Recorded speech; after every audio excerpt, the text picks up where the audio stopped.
Ever find yourself nodding along to a long explanation, only to realize seconds later that you've forgotten the main point? The sound was clear, but the meaning didn't land.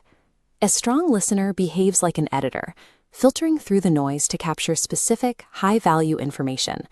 This process of actively extracting, interpreting, and understanding spoken words, rather than just passively hearing them, is the basis of listening comprehension.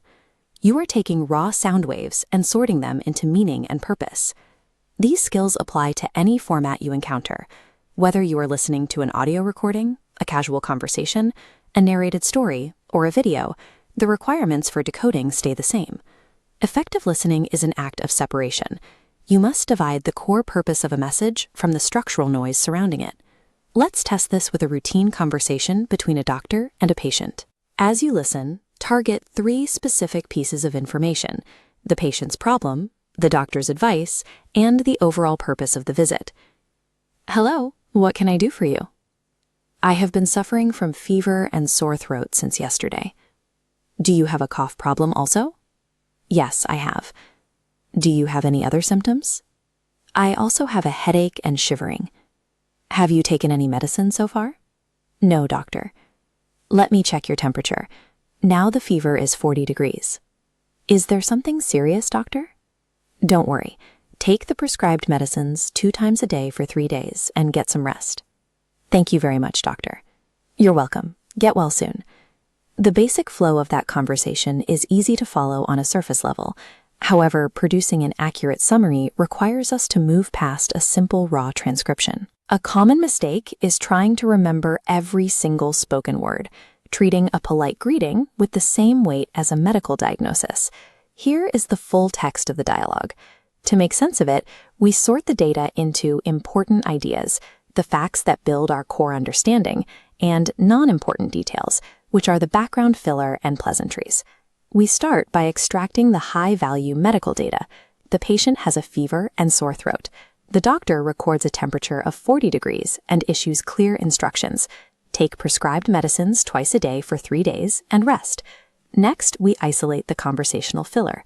Phrases like, "Hello, what can I do for you?" and "Thank you very much" are polite, but they don't change the core message. Stripping away that gray text leaves behind the precise structural skeleton needed to build an accurate summary. Now it is your turn. Pause the video. Use only the extracted important ideas to answer 3 questions. Who are the characters? What is a fitting title for this text? And how would you summarize it in your own words? Let's check the results. The characters are a doctor and a patient. For a title, anything focused on the main theme works well, such as a visit to the clinic or treating a fever. This summary translates those exact quotes into new sentences. It notes that the patient visited the doctor complaining of a fever and sore throat. After recording a temperature of 40 degrees, the doctor prescribed medication to be taken twice a day for 3 days, alongside plenty of rest. A summary isn't a repetition of facts. It is a translation of vital data into a clear, concise new format. You can use this filtering skill in any collaborative environment. In a classroom, you might use a think, pair, share method, listening to a recording and brainstorming the main ideas with peers, or even role-playing the dialogue to lock in the key details. Identifying the core of a message is a practical tool for any environment. Whether you are following a manager's instructions or catching up with a friend, the ability to accurately capture the main point ensures you don't miss what matters most. Here is your final checklist for decoding oral texts. First, listen for the main message. Second, filter out minor details. Third, summarize the key ideas. Start treating active listening as a daily habit. Apply this process to your next conversation to capture details others miss.